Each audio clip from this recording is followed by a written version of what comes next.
जय श्री राम। विगत 7 दिनों से श्री राम कथा का दिव्यानंद हम ले रहे हैं। 7 दिन श्रवण करने के बाद इस कथा से, इस अयोध्या नगरी से जाते हुए क्या लेके जाए, तो समर्थ रामदास जी का, स्वामी महाराज जी का वचन है, दास म्हणे रघुनाथाचा गुण घ्यावा। यहाँ से जाते समय, किसी भी ज्ञान यज्ञ से जाते हैं समय हम क्या लें, तो जो आदर्श लोक संग्रह करने योग्य जो चरित्र है, जो जीवन मूल्य है, उन जीवन मूल्यों को हम ग्रहण करें। राम जी का इतना दिव्य चरित्र है महाराज। कल बताया कि कल आपको राज्याभिषेक है और उसकी तैयारी करनी है, ये जो बात बताई, चेहरे पे कोई प्रसन्नता नहीं। और दूसरे दिन समय पे बताया कि आपको राज्याभिषेक नहीं, आपको वन में जाना है, फिर भी चेहरे पे कोई दुख नहीं। सुख दुखे समय कृतवा लाभा लाभो जया जयो।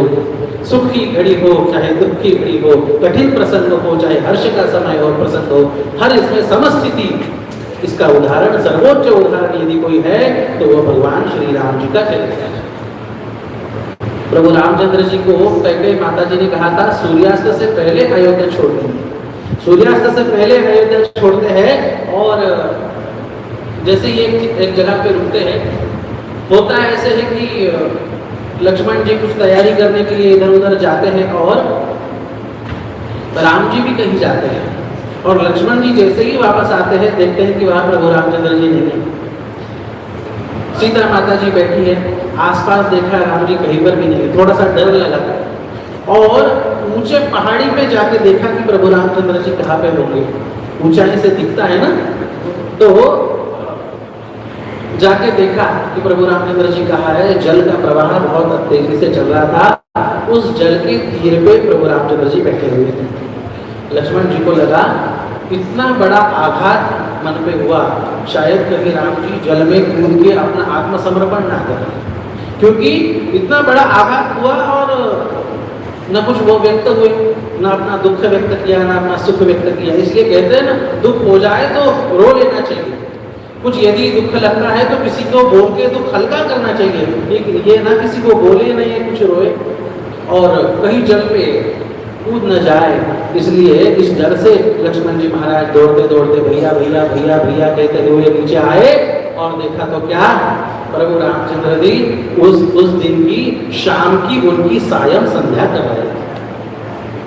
जिस दिन प्रभु रामचंद्र जी को वनवास हुआ, उस दिन की शाम की संध्या भी प्रभु रामचंद्र जी ने नहीं छोड़ी। और हमें थोड़ा कुछ व्यस्तता आती है, सबसे पहले छुट्टी हमारे नित्य कर्म की होती है, सबसे पहले छुट्टी संध्या वंदन को होती है, सबसे पहले छुट्टी हमारी देव पूजा को होती है, सबसे पहले छुट्टी हमारे अपने दैनिक कर्म को होती है। क्या प्रभु रामचंद्र जी से हम यह निष्ठा नहीं सीख सकते? कितनी बड़ी बात है, कितनी आदर्श बात है। चित्रकूट का महात्म्य जैसे हम सुन रहे हैं, क्या हमारी परंपरा है, क्या रामायण का एक आदर्श है। चित्रकूट के पर्वत पे वाद हुआ, 2 भाइयों का वाद हुआ। अब भाइयों का वाद ये कोई नया है क्या जी? पर भारत का एकमात्र ऐसा आदर्श है, भारतीय परंपरा है, यह हमारा हिंदू धर्म है, जहाँ पे वाद संपत्ति मेरी है कहने के लिए नहीं, भैया संपत्ति तुम्हारी है कहने के लिए। संपूर्ण विश्व में ऐसा वाद कहीं नहीं देखा कि संपत्ति हमारी नहीं है, भैया संपत्ति आपकी है, संपत्ति में आपका अधिकार है। कितना बड़ा त्याग। यहाँ से अयोध्या जी से पास में नंदीग्राम नाम का स्थान है, वहां पे जहां भरत जी ने तपस्या की वह स्थान है। अरे विश्व में ऐसा कहीं आदर्श नहीं, क्या हमारे संस्कार है।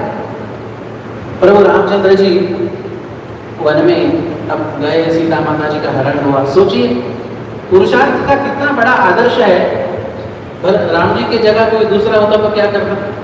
आजकल की भाषा में कहना हो तो फोन लगाता अयोध्या, भरत तुम्हारी भाभी जी का अपहरण करके लेके गए हैं, अयोध्या से सेना भेजो, वहां से अस्त्र शस्त्र रथ इत्यादि सब भेजो। राम जी ने अयोध्या में सूचित तक नहीं कहा, मेरी समस्या है, मेरे साधन में स्वयं लुटाऊंगा।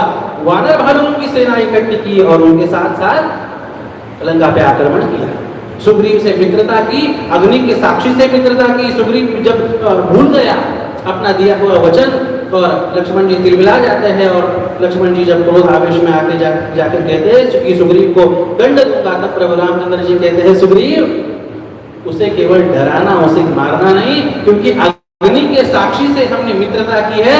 वो भले ही अपना वचन भूल जाए, पर हमने मित्रता का संस्कार किया है, इसलिए हम उसे अभी मार नहीं सकते।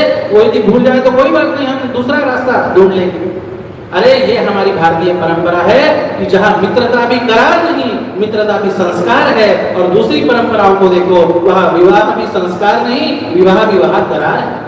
ये रामायण से सीखने के गुण कितना आदर्श है। जब विभीषण जी आते हैं और राज तिलक कर देते हैं प्रभु रामचंद्र जी की आग से, लंका के राजा तुमको भगवान को जब पूछते हैं कि कल रावण यदि आपके शरणागत आ जाए तो आप क्या करेंगे, राम जी सीधे कह देते हैं, आज विभीषण शरणागत आया है तो उसे लंका का राज्य दिया है, कल यदि रावण शरणागत आएगा तो भरत को कहकर उसे अयोध्या का राजा बना दूंगा। और कोई यदि शरणागत आया है तो उसका त्याग इस प्रभु रामचंद्र से संभव नहीं।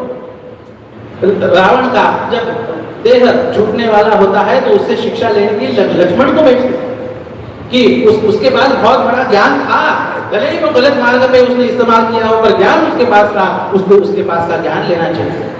उससे ज्ञानोपदेश ग्रहण कराते हैं। रावण का जब शरीर छूटता है तो विभीषण सोचता है कि ये तो पापी था, ये तो कामी था, ये तो बड़े ब्रह्मांड की है, उसका अंत संस्कार ठीक से नहीं कर रहे थे। तो राम जी कहते हैं कि विभीषण मरणांतानि वैरणि, केवल जब तक मरण नहीं होता तब तक वैर होता है। अब उसका ठीक से ऊर्ध्वदेहिक सत्क्रिया कर्म करो, और यदि तुम्हें यदि गुण आती है तो मैं लक्ष्मण जी को कह के उसका विधिवत उसका अंत संस्कार कराऊंगा, पर उसकी भी ऊर्ध्वगति ही होनी चाहिए, उसकी भी अधोगति नहीं होनी चाहिए। इसलिए विधिवत उसका अंत संस्कार, विभीषण उसका अंत संस्कार करते हैं और कहते हैं कि प्रभु यहीं पे रुक जाओ।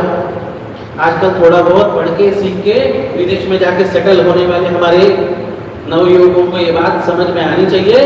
अरे सोने की लंका का राज्य विभीषण चरणों पे रखने के लिए तैयार था, पर विभीषण को सीधे भगवान कहते हैं कि अपिस्वर्णमयी लंका नमे लक्ष्मण रोचते जननी जन्मभूमिश्च स्वर्गादपि गरीयसी। अरे स्वर्ग का भी यदि राज्य मिले, लंका की क्या चले, सोने की लंका की क्या बात, स्वर्ग का भी यदि राज्य मिले तो भी मेरी जन्मभूमि के प्रति मेरा जो प्रेम है, मेरी मातृभूमि के प्रति जो मेरा प्रेम है, वो कम नहीं होगा। मुझे तो अयोध्या में ही रहना पसंद है। अयोध्या जी में आते हैं, और जब आते हैं तो सबसे पहला प्रणाम किसको करते हैं पता है? सबसे पहला प्रणाम कैकेयी माता को करते हैं।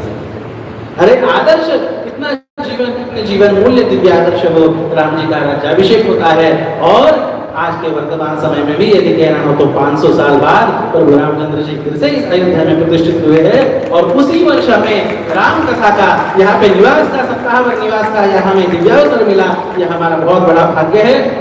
मैंने पहले दिन कीर्तन में भी कहा था कि राम जी की प्रतिष्ठा होने के बाद पहला सप्ताह यदि यहाँ महाराष्ट्र से हो रहा है तो यह अपना हो रहा है, ये हमारे ये दिव्य भाग्य है। और इसीलिए यहाँ से जाते समय राम जी की धर्मनिष्ठा, राम जी का प्रेम हमारे मन में लेके जाए।